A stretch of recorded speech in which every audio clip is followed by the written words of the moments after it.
Hi, my name is Sage Turk, and 2 years ago, something big happened that would change my life forever. Despite being an active Mormon, Christian, and believer for over 33 years, I lost my faith in God. What I didn't lose was my happiness, my hope, and the curiosity to explore every facet of this crazy adventure called life. And like every adventure, sometimes we can use a little guide.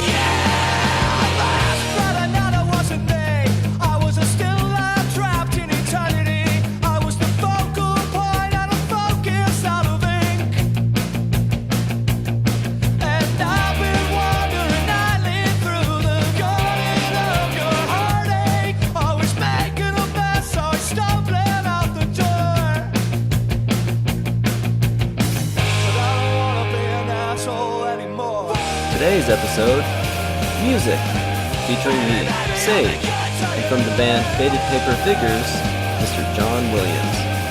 Also, name that tune.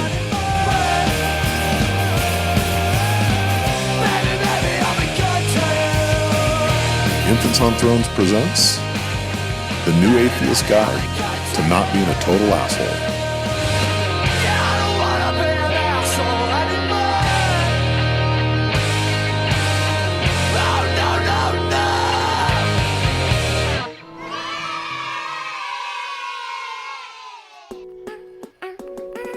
Now you're gone, but your breath is everywhere I still want you to be. Chicago fires, so full of death, could never keep your spirit far from me. Hello and welcome to a special musical episode of the New Atheist Guide to Not Being a Total Asshole. I, of course, am your host, Sage Turk, and before I introduce my special guest host for the evening, I'd like to tell the listeners a little joke that I just came up with. So, what do you get when you cross a musician, an author, a Yale professor, and a member of the electropop band Faded Paper Figures? John, do you know? I guess that would be me. Correct. The correct answer is Mr. R. John Williams, my special guest host. John, how you doing? I'm doing well. Thanks for having me. Oh, John, it is such a pleasure to have you on. I'm sure we'll get into kind of my fanboyism, but just to give the listeners a little bit of sort of an overview, when I was going through my faith transition, there was a particular song that I found that it's almost like, this is probably a very bad analogy, probably very inappropriate, but you know how Charles Manson thought he was hearing secret messages in Beatles tracks? Okay. Right. All right. I felt like Charles Manson, this is so terrible. This is a horrible analogy. I felt like this song, and it was the song Spare Me from John, your band, the Faded Paper Figures. I felt like it was speaking to me, like it had a secret message inside of it that I kind of breezed by, and it's one of those things that I sort of caught in a playlist, or a friend might have sort of shared a track with me, but there was just these things that like sort of caught my attention in a sort of a subconscious, subliminal way, and frankly, it sort of became like an anthem. It became one of my go-to tracks as I was going through an incredibly hard period in my life, and first off, I just want to thank you, John, for your music. It's meant a lot to me in my personal life. Oh, thank you. I'm happy that in the analogy we end up being the Beatles. I'm only sorry that you end up being like a serial killer. Well, now see, that's the thing. I don't think Charles Manson ever actually killed anyone. It was just his oh, there you followers, go. right? There you go. Yeah, He was just deranged. Yeah. I'm just the leader of a band of murderous weirdos. So. No, but thank you all the same. Well, yes, of course. But first, as is tradition, I like to do a little sort of breaking the ice kind of game. It's a little different every episode. Typically, they're games that I just sort of create out of thin air. And so this is one of my own creation that I titled, and it's just a working title. It's called Name That Tune. Okay. Not super catchy. I mean, I don't know if, that's... No, it does sound familiar. Yeah. I mean, it's sensible. It explains the game. Right, I think right. that's what you're feeling is what It's this is. just What's the happening. intuitive nature of it, right? That's Yeah. exactly right. So I'm going to play how it works. I'm going to play a couple of tracks. I think I have 5 of them. John, your job is going to be, can you name either the name of the tune or the artist? Basically guess what it is within, I would say, I don't know, 10 seconds of it playing, maybe a little bit more. And as a clue, the theme of all of these tracks is bare minimum effort songs about faith. All right. Okay. All right. Let's do it. We're gonna start. Here we go. Okay. First track.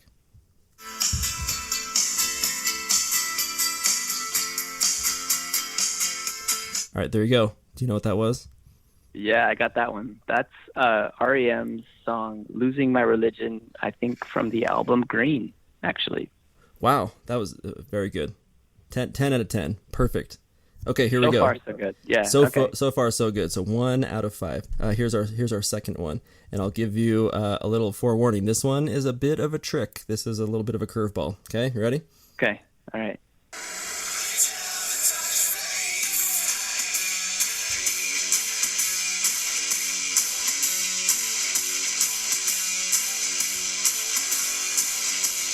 Okay, is it sounding familiar yet?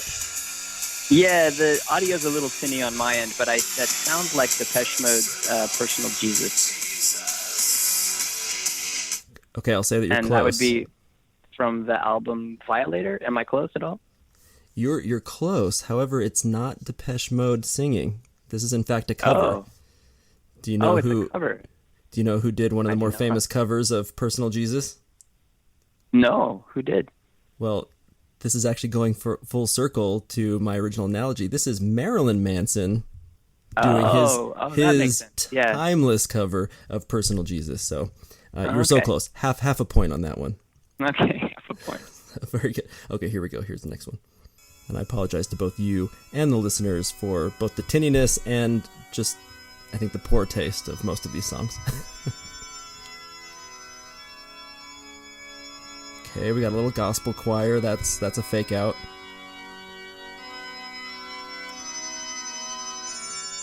I maybe should have planned this a little better to get to the good stuff. Oh, you're doing fine.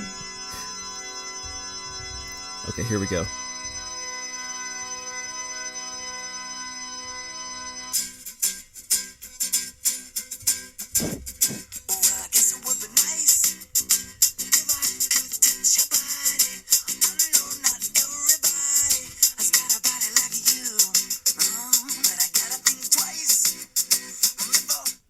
All right, John, that's all I'm going to give you. Do you know what that is? Yes, of course. This is George Michael, "Faith to Faith to Faith." Gotta have faith. Faith remastered, right. in fact. You're wow. correct. Okay. By George Michael. Now, you see, I was about to do the Limp Bizkit cover of Faith, but I'm not that cruel. Oh, nice. I'm no Charles Manson. I would never do that to you. No, you're a Marilyn Manson. It's all good. I'm a Marilyn Manson kind of guy. Okay, so here we go. This is our next track, and this one again is a little bit of a fake out.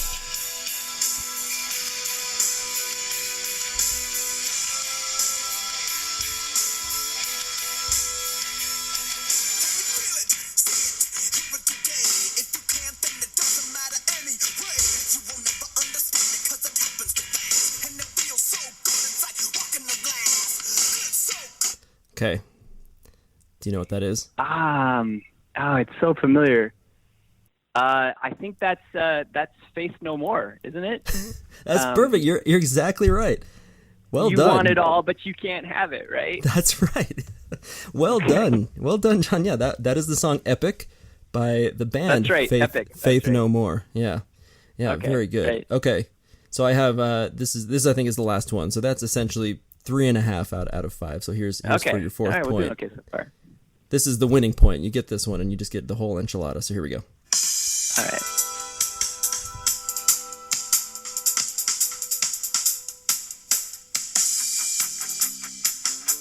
Father, can you hear me? How have I let you down? I curse the day that I was born.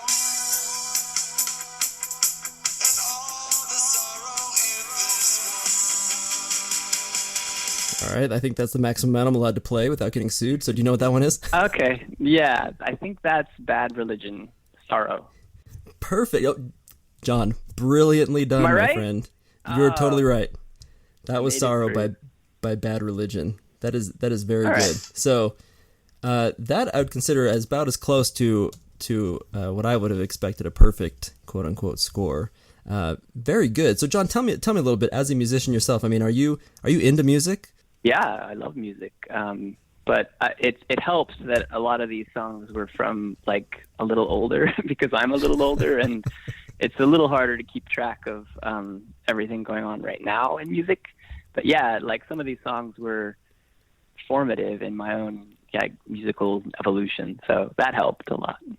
Yeah, that I mean, same with me. I mean, I basically just when I say cursory Google search, it was also what are the literally the first songs that come into my mind that I listened to as a teenager or in middle school or slightly thereafter.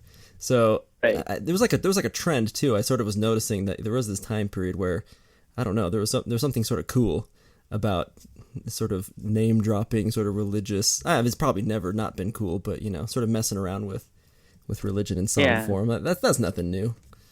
That's No, never gonna that's go away. been going on a while. Yeah. That's a pretty old trend. So John, let's dive right into it, man. So for the listeners' benefit, today's episode, the theme is music, and because this is a podcast about faith and moving past that and transitioning into sort of new belief sets. Of course, this is sort of the theme is music and faith. And as I talked about earlier, John, your music had a really profound effect on me.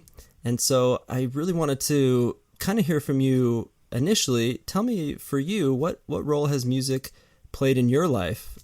Besides the obvious, you're a musician, but how did that obsession begin, or how did that interest in music begin? I don't want to call it an obsession, but Yeah. Well, music has always been, I think, really formative for me. I mean, I had parents who loved music, and growing up, I listened to all kinds of different music, and it, during those moments of like teenage angst and confusion, music seemed to be the sort of one constant that allowed me to feel like I was going to be okay, that the world was messed up, but it was okay. If I could somehow connect with this music, everything would be much better.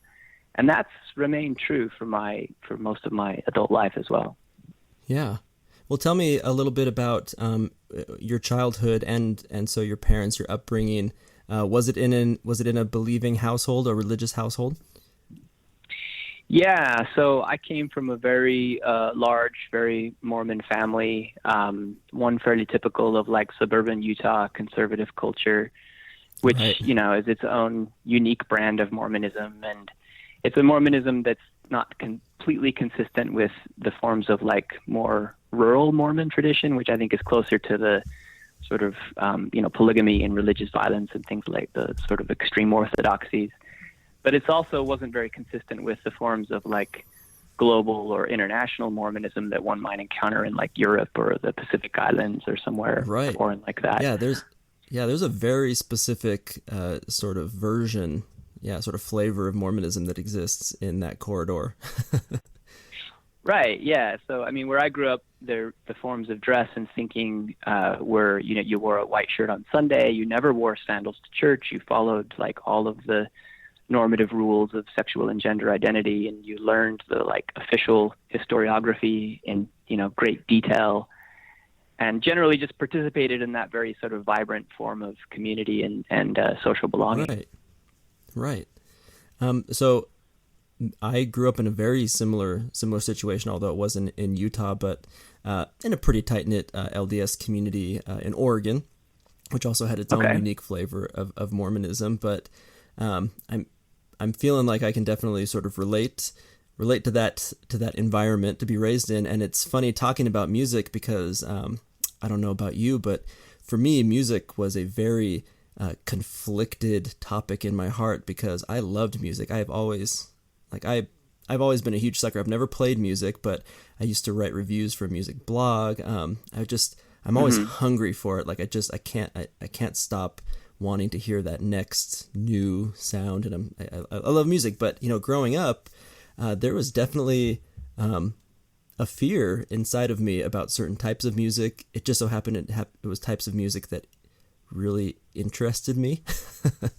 So things like rap or heavy metal that I actually kind of enjoyed, but I didn't want to admit it. Did you feel that same sort of conflict when you were growing up, or were your parents pretty open?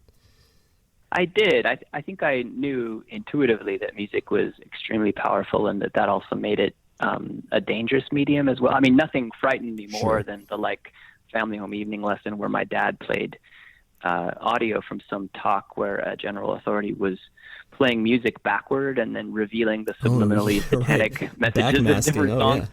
Yeah, and so I was just horrified by that. Yeah.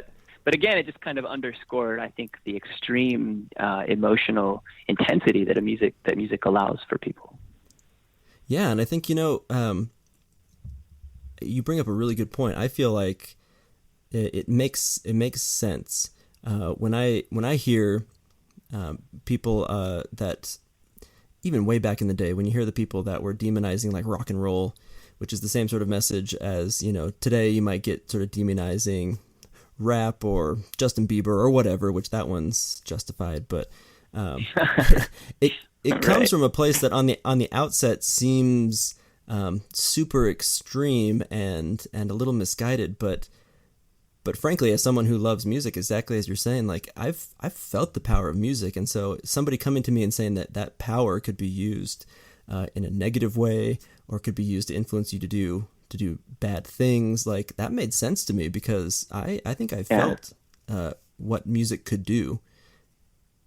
So it actually makes sense to me. Right. It's not something that I make fun of. I recognize why you can feel that music is a scary thing, because it's truly, like in my mind, one of the most powerful tools, one of the most powerful vehicles that humans have ever come up with. Absolutely, yeah, couldn't agree more.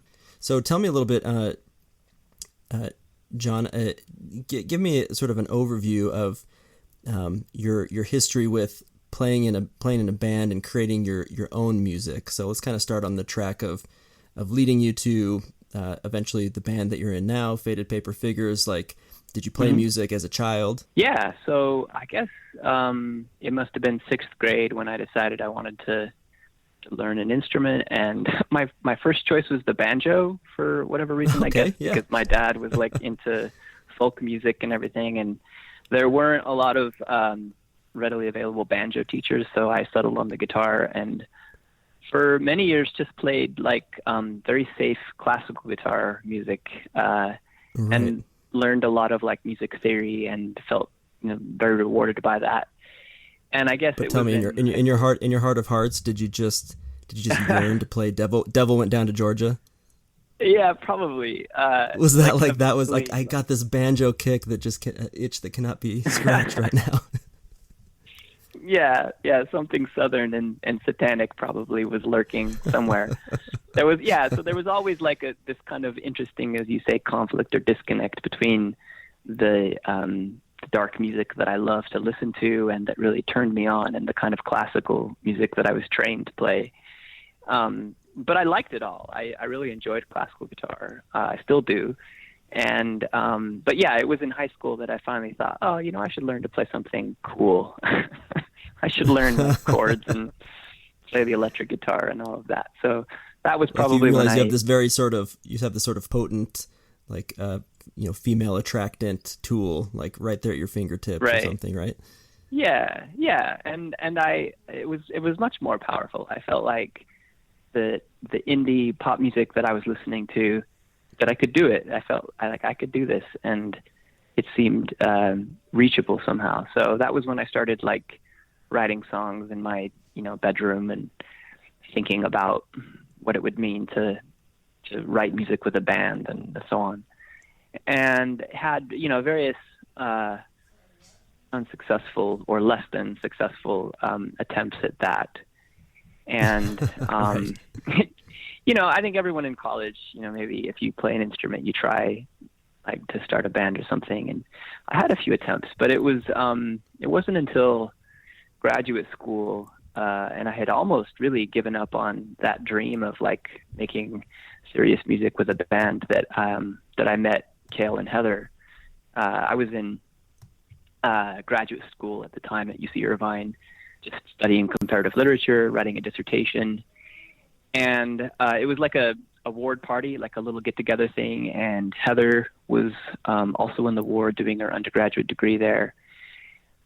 Cale had just started working for his brother's music production company, was working out of his apartment, actually, with like a little home recording setup. And he and Heather had been married for a little while. And if I remember correctly, like at the ward party, they sat down together and played a song on the guitar. And I think it was like a Death Cab for Cutie song. And this is like 2007 when they were still a relatively indie band and sort of carrying on the torch of sensitive lyrics and haunting melodies. And it was sort of touching. And I thought, oh, I should meet these guys. And so went up to them after the song, and I wanted to know what else they were listening to. We compared iPods, and it turned out we had a lot of the same musical tastes. And in the areas where we differed, we seemed to have a lot that we could introduce to each other. So that was already kind of an exciting thing to meet people like kindred spirits in the world of musical taste. And then Cale mentioned he had this like home recording setup, and I tried to do recording on my own without much success. And I felt like I had a pretty good handle on songwriting at that point. I just didn't have the engineering experience to be as like creative or professional sounding as I'd like to have been. Sure. And so without even hearing much of what he'd done, I just offered one night, like, hey, let me buy you pizza at your place and record a song that I wrote, and maybe we'll collaborate on something. And so he was just game. He was like really cool and said, yeah, come on over. And within just a couple hours, we'd like laid down the basic structure of this song, which at the time was just sort of guitar and vocals. But I immediately felt like, yeah, this guy knows what he's doing. He's got a really good handle on how to make things sound right and to like reproduce what I'm imagining.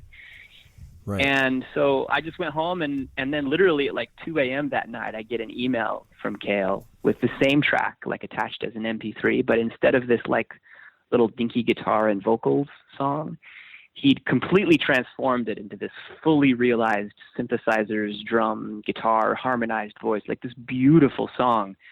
And I was just completely floored. I think I must have listened to it like over and over that night for like 2 hours. I just couldn't believe it.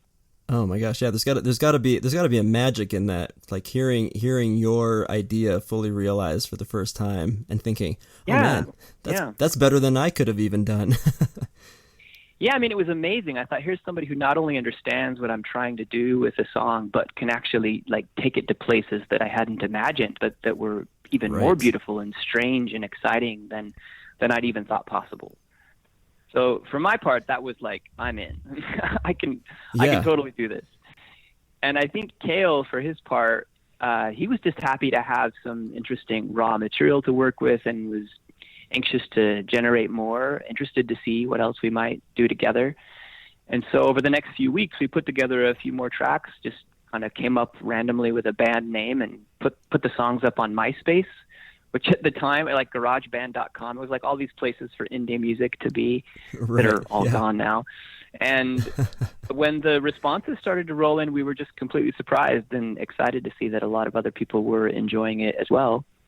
And that was finally what motivated us to go on and do a full album together, which we released in 2008. And you know, even then, Dynamo, correct? We had no idea. Yeah, Dynamo, and we had no idea that it would go on to become as long-lasting and relatively successful as it's been. Well, that's awesome, John. I even want to kind of back you up a second, and you mentioned just kind of offhandedly sort of coming up with a name. So is it that simple? Faded Paper Figures? It just was something that popped in your mind, or does it have significance in some way? Okay, so actually it wasn't that simple. MySpace also made it obvious that every band name in the world had been taken. And so we came up with a few band names, and then did like MySpace searches and discovered there were like already 3 or 4 names, bands by that name. We did come up with another name for a while, which we called Machine Discourse. And we liked that, but it sounded a little hoity-toity. And we thought, let's come up with something that's more intuitive and easy to understand. And I liked the idea of the word palimpsest, which is this medieval term for documents that have been erased and then new writing has been written on it, and it has like this cumulative effect of writing upon writing. But even that sounded like academic and kind of overly wrought and pretentious. And so we thought, well, what's the sort of layman's equivalent of writing that's faded and then written on again? And we thought, well, faded paper figures, that'll work. So we kind of settled on it. That's great. It's funny because, as I entered into your catalog, it was definitely through relics. And again, thinking that there's like these secret messages out there that I'm hearing, I definitely put together some interpretations of what faded paper figures might have meant. But your story's better. It's good. That's good. Oh, well, maybe I like yours better, actually. Yeah, I'm thinking like sort of scriptural overtones, like real cheeky sort of references to things. That's totally fine. It's okay. Just popping all kinds of balloons right now, John. It's okay. No, that's okay. Well, there are elements of that always, for me, since the beginning of the band. But really, is that true? Would you you say you started the band in 2007-ish? It looks like Dynamo came out in 2008. Yeah. And you guys you obviously met at a LDS ward function. Was your faith in sort of a transitory period at that time, or was it the beginnings of that, or what? Yeah, well, I mean, I don't know how deeply you want to get into it, but for me, it was I'd completely transformed by then, but was at the time still sort of attending church. Right. But yeah, so for me, from the beginning, the lyrics were an opportunity to exercise some of these interior demons and to think about how I could say things publicly about it. Yeah. Now, was that something that because if you're still going to church at the time, I'm imagining that part of this release that you have through music is a way to sort of do it. I'm imagining in a sort of safe way where it can sort of be obscured by the music itself, and the lyrics can be a little vague. I mean, did you feel like there was sort of a protection there in the music for being able to express yourself without maybe calling attention to this sort of new way of thinking or this faith transition of yours? In a way, that's possible, but there was also that for me personally a kind of intensification of those feelings and expressions, because I knew that certain things I would saying would be triggers for certain people that would be listening, and that I was not, for my own part, not really hiding anything in the lyrics at all. Right. Okay. And everyone that knew me knew that. But it was like in some ways an attempt to articulate those feelings that are very specific to myself and my culture in a way that even if you weren't coming from my particular background, you could still understand the kind of universal longing and anxiety and all of the feelings that people have in all kinds of traditions. I wanted them to feel that when they heard our music, even though those experiences were unique to my own life. Right. Yeah. It's really amazing how I find which songs and music will speak to me, because I'll find a song that just feels like it's describing perfectly how I feel, and I'll even open up the lyrics and I'll be like, this has to be written from the perspective of somebody who's gone through a major faith transition or is questioning the existence of God or anything like that. And then I'll kind of look more into it, and it's like, oh, it's just sort of like a love song, but it's kind of amazing how you can sort of, absorb and take your own sort of spin on certain tracks. But no, I think you're exactly right. The best kinds of music in my mind, the ones that I feel like are the most powerful, the ones that sort of transcend any one particular pigeonholed sort of explanation and can sort of reach multiple people. Yeah. Yeah. So in that sense, that was the sort of modifying quality of the lyrics. It wasn't ever that I was trying to hide or be covert about my own transition, but to articulate the transition in ways that would make those feelings part of a kind of universal expression that anyone could relate to.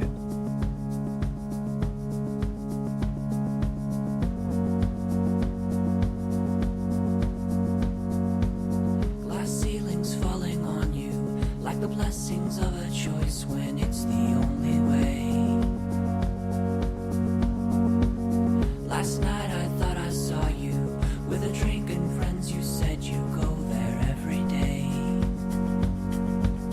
Then I hear you say wicked television screen, Rockefeller energy, politician guarantees, stupid corporate synergy, MSNBC jerks messing with the young Turks, yogi hippieography, celibacy immortality, PhD without a gig, dirty broken drill array, Bible basher, black barrel, bakers book a short sale, cause we're on a pill kick, handing down the pink slip, missionaries at the door, bleeding out at every pore, democratic fail safe, money gets you in the game, money gets you in the game, money gets you in the game, yeah!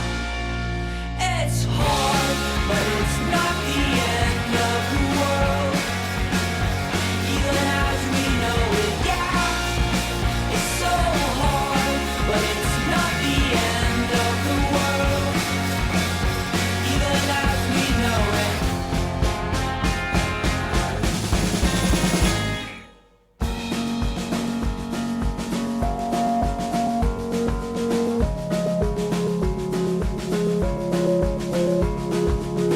Good God's abandoning you, like a pain that fades when it's no longer in your way. No collective dreams to guide you. Have another drink, I think you'll be here every day. And then they say, kissing down apocalypse, psychopharmacologist, target demographic lies, revolution that provides artificial bleeding heart, superficial work of art, conjure up the word of God, complicated voter fraud, Buddha heads will save the day, calculate the DNA, minus drumming human rights, shoppers queuing, overlap the world of business power play, money gets you in the game, money gets you in the game, money gets you in the game, yeah! It's hard, but it's not the end of the world, even as we know it, yeah!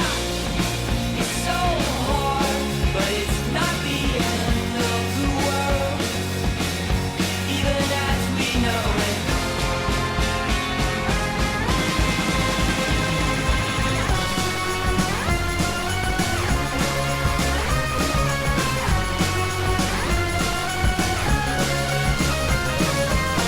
Unfortunately, life goes on, however bent and badly drawn. Unfortunately, life goes on and on and on, however bent and badly, bent and badly. Yeah, unfortunately, it's hard, but it's not the end of the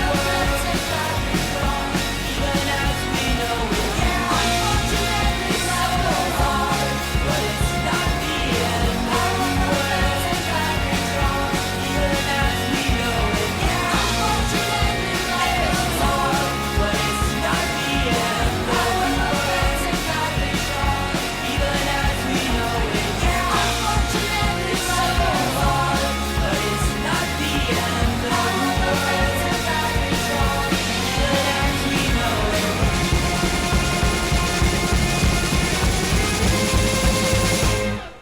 Okay, so that's really interesting. So, one of the problems that a lot of our listeners and myself face is how to express this thing that we've gone through that is frankly very alien to our believing friends and family and loved ones, even to our younger selves. I often look back and I'm like, man, my 16-year-old self would be just totally boggled by current me. Right. And it makes you feel sort of powerless, and oftentimes you try to sort of explain what you're going through, and this is the whole point of this podcast, is trying to not be an asshole about it. Did you feel like that maybe the music that you were writing could be used in that way to sort of express to your friends and family what you were going through? And I guess the secondary question, did it work? Did people pick up on it? Was it helpful? Yeah, I think so in all cases. In some ways, I think writing is itself already an easier medium to express these kinds of things in, because sometimes Right. I'm really not in favor of the public confrontation with a family member or whatever with regards Right. to faith transition. I really feel that writing is a very useful medium for expressing these things, because it gives people the kind of space that they need to process their own feelings and to to give, a little bit of extra time to understand what's happening. And it also forces the person going through the experience to really come to terms with their own language and how they describe it. And music is just, in some ways, the most elegant form of writing. And if you can create that in a way that conjures up all of the emotions and the powerful feelings you're having, then that's just all that much better, I guess. Right. It's almost like music is the original emoji.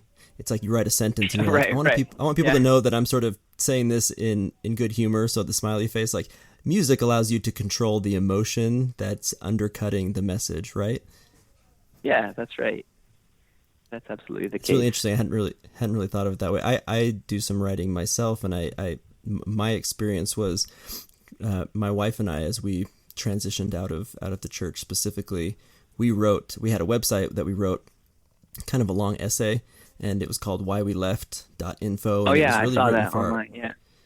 Yeah, so it was written for our families to read, and it was really this empowering opportunity to, I guess, basically craft the message in a way that was, in a sense, untouchable. It's like I spent the time very carefully choosing my words and this sort of thing, and as opposed to the sort of emotional confrontation, as you say, having something that can just exist as its own thing, even if it gets critiqued, even if people maybe don't get it, it feels good to have it out there. Yeah, and I think it's useful to remember, I mean, as you're writing this sometimes you'll realize this, that these kinds of changes happen all the time with people in every realm of human experience, right? So people come to these sudden or even gradual realizations about their beliefs or their roles in life that end up completely altering their sense of who they are and what they want to do in their careers and their education, political affiliation lately, in religion and so on. And it's hard for people who haven't gone through a really stark transformation like that to understand how radically it can turn one's world upside down, like how disruptive and liberating and frightening and exhilarating all at once that kind of change can be. And so for those who have gone through an experience like that, or really it's a sort of series of experiences, if you're, I think, sensitive to what's really happening, the real lesson you walk away with is not so much that, like, I used to be A and now I'm B, but that rather that the self is like a thing that's in constant flux, and our sense of who we are is like continually determined by the structures of association and cultural environment and the exposure to different kinds of information we encounter. And that, I think, is a much more accurate understanding of human experience than any single ideological position can offer anyone. But it's not an easy thing to maintain because it means living with a degree of uncertainty and even anxiety about what we're doing in the universe and where we're going and so on. And in fact, there are a lot of people who make a transition like this and then become just as dogmatic and closed and asshole-ish in their new mental space as they were in their last, right? So it's hard to negotiate these transformations of the self in a way that keeps it open to the contingencies of experience and time that just make up who we are. That was, so well said, John. I think for me, it's like as I go back, I have my own little personal journal and stuff that I read, but frankly, the thing that's most, that conjures the most memories, that gives me sort of the most insight into my journey is just looking at my like playlist history. Oh, right. So I kind of see like what touched me, what I felt like was the music that was speaking to me. And even if it doesn't speak to me in the same way anymore, it just has this way of conjuring all these emotions and memories. And there's just something truly magical that I find. I love retaining the magic of music. I tend to like sort of trying to scientifically explain stuff. Man, I just love music being magic. I don't know about you. No, there really is a kind of magic to it. I mean, I think it may be one of the only really effective ways of understanding our own minds, or at least generating the kind of reflective or contemplative experience that leads to what I would think of as a genuine self-understanding. So, like, for example, when I'm with my siblings every summer, I go back and hang out in Utah with my family. One of the things that, to me anyway, really puts us back into the space and time of when we were growing up together is the music we used to listen to. So we'll just sort of pull out Spotify, and like we did at the beginning of this episode, we'll play like Name That Tune together. And it's a Right. really Yeah. strange and beautiful experience to bring those sounds and lyrics back into our minds together, like almost as though we were waking up parts of our brains that had been sleeping Right. for the time we'd been apart. And it's both exhilarating and like melancholy to have those experiences again, because you sort of re-experience them, to sort of recognize at the same time this immense distance that we feel from each other and from our former selves. And yet also at the same time, just remember with an uncanny precision all of the phrases, like precise lyrics and turns of melody that we hadn't heard for years. It all comes back in a kind of flash of immediacy, like this kind of transporting backward into the intimate memories and the spaces we used to inhabit. So, like, in a sense, I'm not at all surprised to hear, like, I just read on the internet that music has become a means for a lot of elderly people who are suffering from dementia or other, like, neurological disorders to, like, regenerate certain parts of their brain and reconnect with aspects of themselves, that mental aspects that seem to have, like, atrophied after years of isolation or just, like, normal life experience, right? It's like music is this way of transcending this isolation that time seems to like impose on us from the outside, the isolation from the memory of our inner selves. So yeah, I think it's just this really beautiful thing where it transforms our sense of interiority in the same way that our physical bodies are transformed over time. Like the music is this kind of, I don't know if I'm saying this very well, but like a mental pattern that our experiences create, like that we call the self. And that music is like one of the most distinctive forms of that pattern. Like it's the DNA of our mental interiority, and it creates these structures and distinctive forms of selfhood that just make us who we are, in the same way that DNA determines the physical forms of our bodies. So it's like not just this like nice way of feeling good, but it's actually a form of selfhood. Like it's a form of tracking the patterns that make us who we are inside. And it's not, not the only pattern like that, of course, but like a very critical one, at least for me, it's been. Yeah. Well, I personally, I'm not an evolutionary biologist or anything like that. I'm very much just an armchair philosopher. But something, part of me feels like, yeah, right. So we're in good company. I mean, that's definitely the point of this podcast. We're not professionals here, just kind of bullshitting our way through this whole thing. But the thing that I constantly think about is music. To me, feels like it has to be in some way sort of the primal, sort of vestigial form of communication that humans ever had. Like before we had language, there just had to have been something about tones and meaning buried within it from a very sort of primal space. And, to me, that makes it's so obvious to me why religion and faith and music are so intertwined, because something that's basically the music of our DNA, as you mentioned it, the sounds and patterns that, for whatever reason, almost universally evoke certain emotions. Of course, that's going to be tied into ostensibly sort of the deepest of all feelings, which is spirituality and connecting to things both outside of you and within you, right? Yeah, totally. I don't see how it could be otherwise, really. It's so powerful. Yeah. Well, we'll continue philosophizing here in a second, but I want to sort of jump back a little bit into the timeline. That was good. That was a good jag. I liked that one. All right. feeling super positive. So John, I'm looking at we're in like the year sort of 2008, and I mean we don't have to get super into it, but give me sort of a brief history, because I know a lot of listeners to this podcast, in fact probably all of them, have gone through similar things, and just strikes a chord hearing like stories. Kind of tell me when your sort of faith transition sort of began, and maybe just kind of an overview of what sparked that, and yeah, kind of give me that sense. Okay. Yeah. So of course the question of like a faith transition is very like personal thing, and so I can't speak too specifically about the whole band, because we've all had to negotiate that transition in our own ways, but I can say that the entire band has decidedly transitioned away from various forms of Mormon orthodoxy that we all inherited growing up. And, I'm happy to talk about my own transition, which, as I said, it happened almost entirely by the time the band got together. And I guess the way to explain it might be to say that, in Mormonism, there are certain forms of critical thinking that are also part of the tradition. and are typically cultivated when you're thinking about other religions or other forms of cultural otherness. Right. So here's exactly why being Catholic is so wrong. Right. And so you learn a very aggressive form of like scriptural exegesis or interpretation.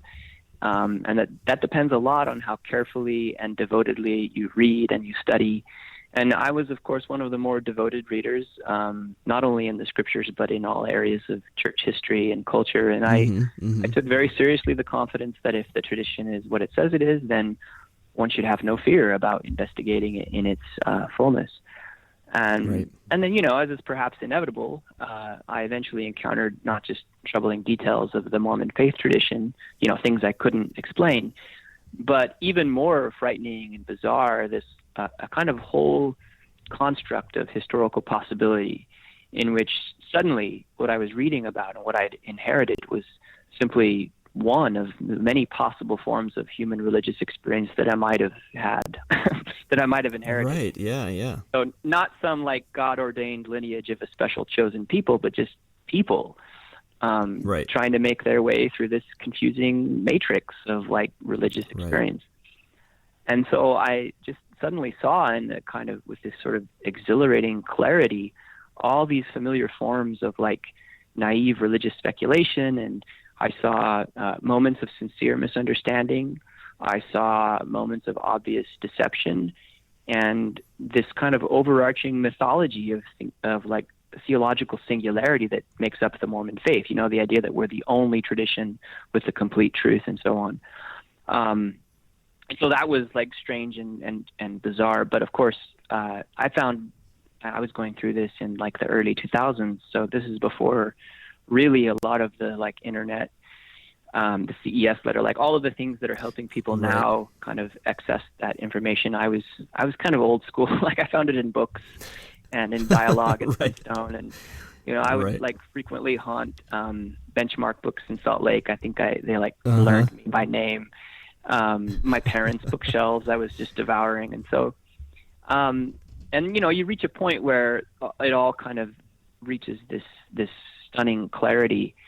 But initially, none of that meant to me that I should, you know, leave the Mormon Church or that I should transition out of it necessarily. I stuck around for a good half decade or so, you know, even before Mormon Stories, hoping that some kind of ecumenical reconciliation might be possible. And it was really only in about 2007 or 8 when Prop 8 hit in Southern California, which was the like gay marriage bill in California. Right. And the church was mobilizing the congregation politically and donating money. And I just thought, I can't do this any longer. I can't pretend that everything is fine with church and family when it had become this arena for political activism, and my own political views were actively scorned and dismissed. And so for a while I wore like a rainbow ribbon to church and not really saying much about what it meant, although everyone knew, and I got released from my calling, and it was, you know, sort of traumatic, and I felt weird about that, but, you know, not wrong or jaded or anything. I just suddenly knew that the church was intensely wrong about this, and that I no longer wanted my Mormonism to be the first thing that anyone knew about me. It, like in that moment, Mormonism became this kind of backyard exotic totem of some past life that that I no longer cared to like present as the first self people saw in me. And so my wife and I and my kids, it was right about that time that we moved to New Haven, which made, you know, cutting off our active involvement in the church sort of a smooth transition. And, you know, I've been clean break, right? Yeah, it was like that was the moment of the clean break. And you know, it complicated things a little while for the band because I was clearly, it wasn't something actually that we talked about much, but I was clearly out, as they say. But I just sort of was like, well, that's just different. I'll just be, you know, I'll just write the lyrics and we just won't have to worry about it. But, you know, as I say, eventually Kale and Heather came around as well. Now, and I totally respect you not wanting to put words in their mouth. But I have to wonder, have you ever discussed that the sort of your disaffection or your lyrics or the music? I mean, did that impact them at all, or do you feel like it was probably a separate their own journey, just like totally divorced from what you were doing? Right. So I know that for the first 3 albums, they were sort of just tolerating whatever kinds of things I was writing about, as long as it, you know, spoke universally to the kinds, as we said, to the themes that anyone, even inside or outside of faith transition, could understand. So for me, it was fairly central to my sense of self and what I was writing about. And I don't think it mattered much. Cale and Heather have always been like very forgiving and friendly people, and have never kind of fit the model of like extreme Orthodox Mormonism anyway. Right. You know, most of their families are not Mormon, and so it wasn't something that broke up the band, as it were. Sure. But then when between our 3rd album, The Matter, and the 4th album, Relics, when they had transitioned, and you know, there was a time when they kind of came to me and were like, okay, so now we're out. Right. And I was like, wow. So in a sense, you know, Relics, our 4th album, lyrically is a bit unique in our discography, because, you know, whereas I'd completely transitioned from the beginning, Heather and Cale were now on board, and they were just as heterodox and, I guess, apostate as I was. And though I'd always been the lyricist, I always tried to articulate these themes of universality. But this time they quite literally told me, hey, we want to be more specific about everything, more direct and honest, and can you help write songs that will express this? And my first response was, well, I already have been this whole time. But yes, I can be even more specific now. And so for the listener, I think, who understands the whole matrix of keywords and tokens and things, the songs are really quite easy to understand. But there are also terms, like words and turns of phrase, that are structured into the lyrics that are probably only familiar to like the most erudite of Mormon history scholars. So, so for example, many of the lyrics in the song Breathing, which is the first song on the album, has very specific references to Joseph's grammar and alphabet of the Egyptian language, and to actual lines or translations from the Egyptian Book of the Dead, like the real translation. And like those references are, exactly. Those references are not meant to be just like obscure points or things hidden from the average listener, because we always want them to be like universal. But it's really meant to be more of an attempt to just express the sheer depth of the cultural experience that delving into these historical texts and transitioning out of a faith can have. And so what you find, I think, when you read these texts with all the sensitivity that we were trained to give to scriptural study, is just this whole world. It's so much more bizarre and fascinating than anything you could have imagined. And that's really, I think, what we were trying to express in Relics. You're so devil may care, like you thought you could barely spare me. You're in sync with the signs, with the craziest times. Please spare me. Now you feel so confused by the pleasures I choose. Your love to spare me. Keep me bound and possessed. Keep a knife in my chest. Oh, won't you spare me? You said some gorgeous things, but only half the time. Only half the time.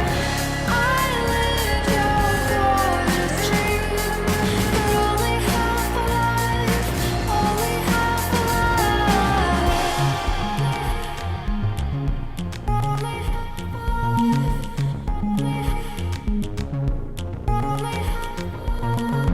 Pre-Columbian steel cut so hard and so deeply. Spare me. Geographically tied to some place you can't find. Please spare me. All these verses fall flat like a stone in a hat. Oh, won't you spare me? Sell your soul for a fee to the dull bourgeoisie. Come on now, spare me. You said some gorgeous things, but only half the time. Only half the time. I lived your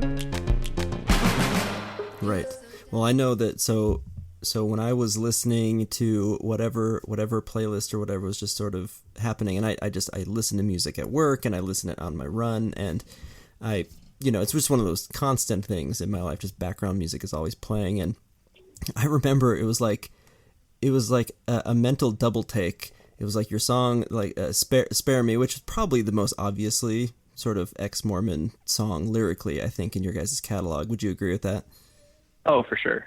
That one was very specific. Laying it on pretty thick. But here I am running, I think, and it was just like 2 songs later, it was like, wait, did they just mention pre-Columbian steel? And I'm like rewinding it back, and it's like, holy crap, what is this? And it was just, again, it was this incredible moment of like, wow, because I went back and I sort of read biographies and articles about the band and stuff, and I think you guys, I'm guessing sort of consciously so, I mean, didn't position yourselves as a quote unquote ex-Mormon band or a religious band or anything like that.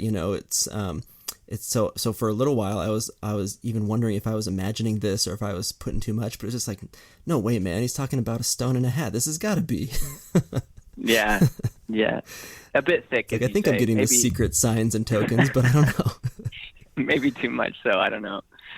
But yeah, I mean, that we did have conversations as a band about that song specifically, where we were like, look, if I say it like this, then there are a lot of people who are going to understand exactly what we're talking about. Some won't care, and that's fine. But and yeah, everyone was okay with that, even like egging me on. So I just thought, well, here we go.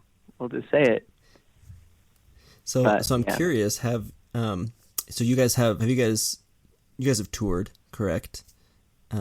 Yeah, in limited ways. We're also caught up with day jobs that it makes it hard to tour extensively. But yeah, limited tours. Sure. I'm just curious if like playing these songs live, have you had any sort of responses of people sort of winking and pointing and going like, I gotcha, or sort of it touching them in that way that you were hoping, like message received? Any just sort of live musical experiences that were particularly poignant for you? Yeah, a few. Sometimes people will come up after shows and, say that, oh, I know just what you're talking about, and, thank you for writing the song and so on. And that's always nice. We did play in Provo. I think the place is called Velour. I'm not sure. I don't live there, but I think it's the Velour Lounge, actually. But yeah, okay. So we played there, and there was, I think when I sang the lyric on like Dream Mine roads, and I like pointed just actually pointed to the Dream Mine. Yeah, I pointed at the Dream Mine and thought, oh, we'll see some, and a few people got it. So that's just all fun. I think it's a way of like, sort of generating a culture of knowing irony that I find extremely delicious and thoughtful. Yeah. And I mean, that's what culture is all about. I mean, culture is its own kind of inside joke continually. Right. And the culture of people that are coming through Mormon faith transitions is also growing. So the inside joke gets bigger, I guess.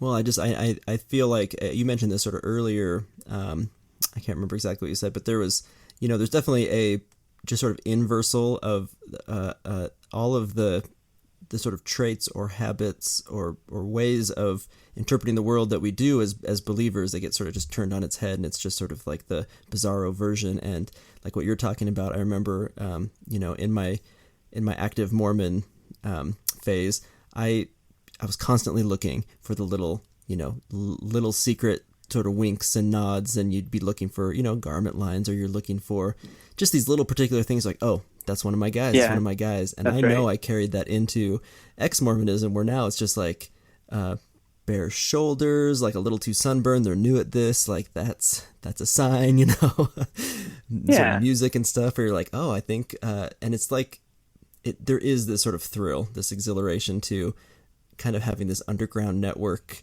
of people who will just give you that little wink, that little sort of like tilted head sort of nod sort of thing, and you're just like, oh, yeah, I'm not alone. I'm not crazy, because definitely that feeling is strong at first. I don't know if you felt that, but it can be pretty It's pretty definitely scary. the case that, yeah, I mean, nothing creates instant solidarity like finding someone who's been through a faith transition similar to yours, and you just like, these are my Right. people. I mean, for years I would go to Sunstone every summer and just be like, why can't I just every Sunday be with these people? Yeah, Because where's the everyone Sunstone seems First to get Award? it. Yeah. I know, yeah, exactly. And so that, yeah, there's something really just full of human connection when you find someone who's been through what you've been through, and you have ways of signaling it to each other. Yeah, it's very powerful. Yeah, well, I think that's why, ex-Mormons, we just have this like endless tolerance and fascination for hearing everyone else's like sort of exit stories. So, even just hearing your own, I'm just like, yep, check, like D. Michael Quinn book, you check, Sunstone, check, Prop 8, check. Right, yeah. It's crazy. I was a little behind the curve. I'm a little bit behind you, but just having really truly left the faith last year after the policy change, but planting a lot of the same seeds. That's for sure. It doesn't matter when the transition happens. It's always instant solidarity, I think. It's not. Yeah, it's not. It's not a race. Not a race to the bottom. No. In the same way that I think for converts, there isn't any. There's knowingness and there's kind of understanding the historical trajectory, but if you convert to a religion, you are instantly part of that religion, just as the same as if you leave. And many times the feelings are very similar. They can be very, very similar emotionally to leave a church as it would be to join one. Oh, absolutely. Absolutely. I mean, in every case, it's basically something is fulfilling a need that's deep within you. And for me, it was similar to you. It was a need that, I knew I was in an environment that I just truly couldn't support. And suddenly it becomes this like itch, and you're just like, I have to get out. I have to make a change. Similar to, although I was raised in the religion, but was very fervent and went on a mission, and it was fulfilling this need I had to connect to something bigger than me and to devote myself to something and prove that I could do it. And so, yeah, in every case, it's all the same impulses. It's this, I don't want to say selfish, but it's definitely this personal need for some sort of fulfillment that you're not getting. So, yeah, but there's also something I think really powerful in that recognition of flux and transformation, that when you exactly right. There's a way that I don't know, to me, like so in this book, Charles Taylor's The Secular Age, he talks about secularity being the state where you're part of a religion, but you recognize it as a choice, that it's one among many religions that you might have chosen, but that you're in one, and that's secularity, not like not having religion. And for me, like my most secular moment of my life, I think, was when I had mentally left the church, but was technically still active in the church, because I knew at that point I was genuinely choosing to be a Mormon, as opposed to when I had grown up and was just kind of going through the motions and was inhabiting my culture like a fish inhabits water, just completely immersed in it and never questioning it. And so there is this kind of amazing exhilaration when you begin to leave that and to transition into a true secularity of like choosing your own fate. And I mean, I don't know, I don't want to sound too existential and angsty, but like I've even said to people after leaving, like, I wish there was another church I could leave, because it's so it's so like fulfilling and I want to do this again. Like if I could just continually be leaving churches, I would feel so good about. It's like climbing up to that high dive. You're like, oh man, you do it once. Yeah, no, exactly. Like you want for this kind of fresh experience to be always there. And then, when you're out, and this is, I don't know, I mean, there are a lot of, I think, post-Mormon musicians out there in the world that some of them are so popular that they're having to go through their transitions very publicly, and they have to maintain a kind of kid gloves approach to their religious experience and not really say much about it. And, recently Tyler Glenn is the most, I think, dazzling exception to that rule, because he obviously made a very aggressive move in calling out the church for its culture of like homophobic violence. But then, I just saw an article in Billboard about Tyler's trying to sort of fill that void by embracing new forms of religious identity, specifically with Buddhist and Hindu meditation. And in some ways I worry about that, because there's this, when you have this transition and you want to fill that void, you can sometimes look for things that, like, overlook aspects of it that, as in Buddhist meditation, have been motivating roles for global capitalism and corporate culture. And for Tyler, I think Buddhism, makes a great transition, because at least modern Western Buddhism has always allowed for the possibility of like a queer dharma and a path of spirituality that's not openly hostile to homosexuality. And that's all fine and good. But I think eventually any responsible Buddhist is also going to have to confront exactly the same kinds of cultural baggage that Mormonism has. They have also had cultures of homophobic violence and martial law and theocratic rule. Mormonism is a much younger religion, and so it seems like more obviously present and real. But, as I was saying, like, I think a real healthy transition is one of just embracing the forms of uncertainty and awareness and anxiety, so that we're constantly turning to the evidences of historical experience and constantly engaging the past as a way of informing the present, rather than just turning to some other form or something. Well, now, just in the interest of full disclosure, now, is it true that you're the author of a book called The Buddha in the Machine? Is that right? That's right. Yeah. Yeah, where in fact I describe historically some of these things about the sort of corporate appropriation of Buddhism and meditation. Right. Yeah. Sounds super fascinating. I have not read it, but I'm putting it on my Kindle list. I wanna back up though to exactly how you describe it's so perfect. I'm talking about this sort of thrill and exhilaration of owning your life's path, owning your destiny. And I think it was John Larson of the Mormon Expression podcast who very eloquently stated at some point that, I'm going to butcher it now, but it's basically that he was saying every person, every adult should go through the experience of realizing that everything they know is wrong.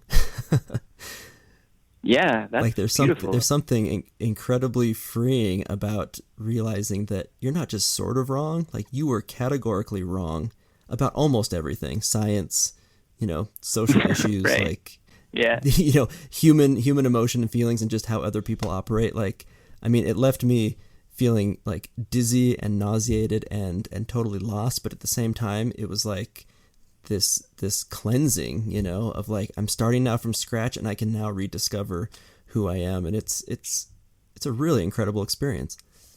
Yeah, no, that's absolutely right. It's humiliating. It's humbling. And it's one of the things that confuses most people going through faith transitions, when people still in the faith accuse them of like arrogance or pridefulness or, not being, when in fact it's exactly the opposite. We're saying, no, actually, I'm the one saying I no longer know. I feel radically uncertain about everything and can no longer understand why you feel so certain about what's happening and about us. It's the most humbling possible experience. Like you can't get any lower than that to realize, no, you've been totally wrong about every single thing. Yeah, right. It's terrifying for sure. For a long time. So tell me this, John, do you guys have any plans for a future album? Yes, actually quite soon. We, since our last album, have slackened somewhat in our productivity because work and life. Kale and Heather have a kid now, but more music is on the way. We do have some songs that we're, really excited about and that will be coming around soon. So that's all I can say now. But yeah.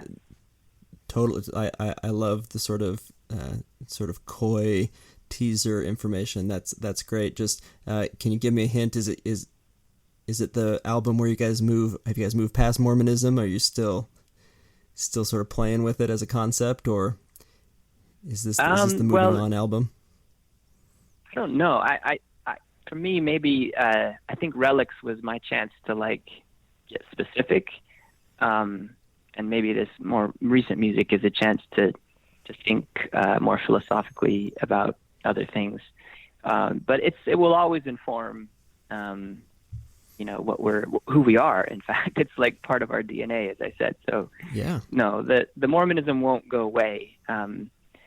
But I think the thematics of this new album will be a little different philosophically. So I don't know. Yeah. Hopefully people like it. I feel like if the entire genre of country music can endlessly sing about dogs and trucks and beer and heartbreak, Right. like ex-Mormons, we should be allowed a little bit of leeway to just sort of circle that drain for a little while. All right. That's right. Yeah.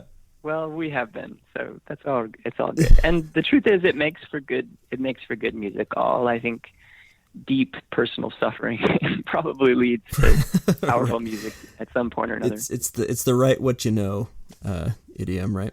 Right. So that's right. So Yeah. John, I have just a couple of quick sort of final questions, and thank you so much for joining me for this last hour. It's been a total pleasure. I've really enjoyed it. I like asking this of sort of anybody that is an artist and has. I mean, you guys have. I mean, it's 4 albums. You guys have 4 albums, an EP.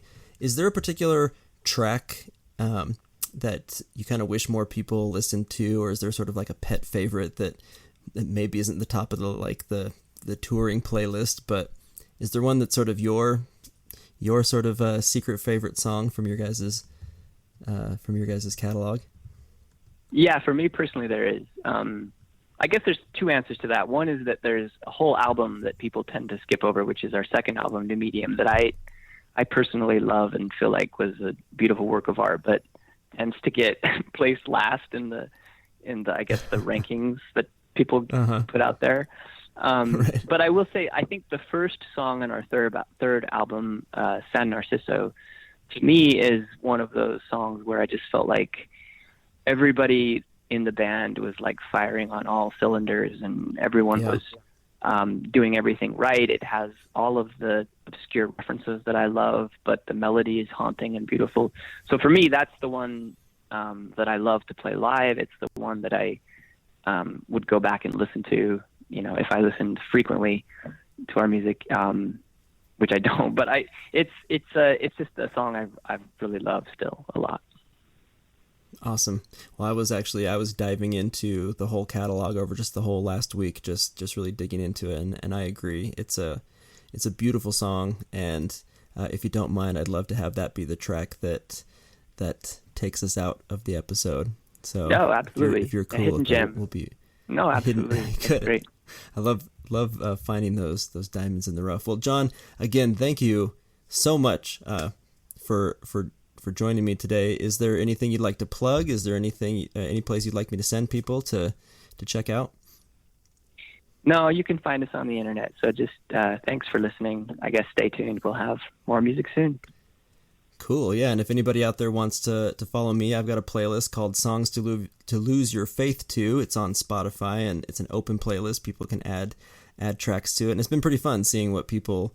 There's like a Beatles song in there that somebody posted that I'm still trying to interpret how it has anything to do with faith transitions. Oh, yeah?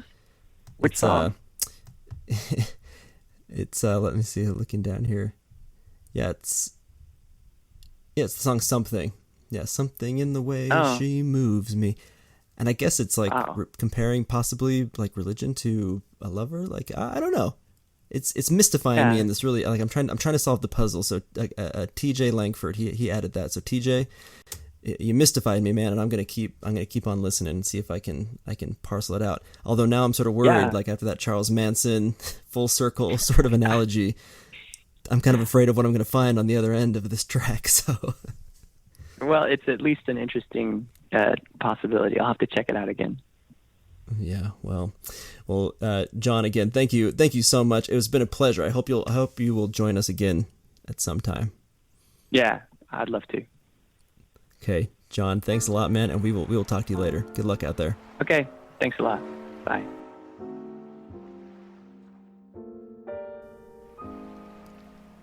So what did we learn today? Today, we learned what, frankly, religions have known all along. That music is unparalleled in its ability to move us, to speak to us with a power and honesty that can seem almost like magic. As we move away from the belief systems of our past lives, music helps remind us of the importance of deep emotional connection, even if that connection can't easily be explained or understood. I hope that you, the listener, can find the music of this world that helps you through whatever hard times you may be facing, or that perfectly celebrates the liberation you now feel. Please join me next time on the new Atheist Guide to Not Being a Total Asshole. And until then, this is Sage saying, let the music play.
Thank you for listening to Infants on Thrones.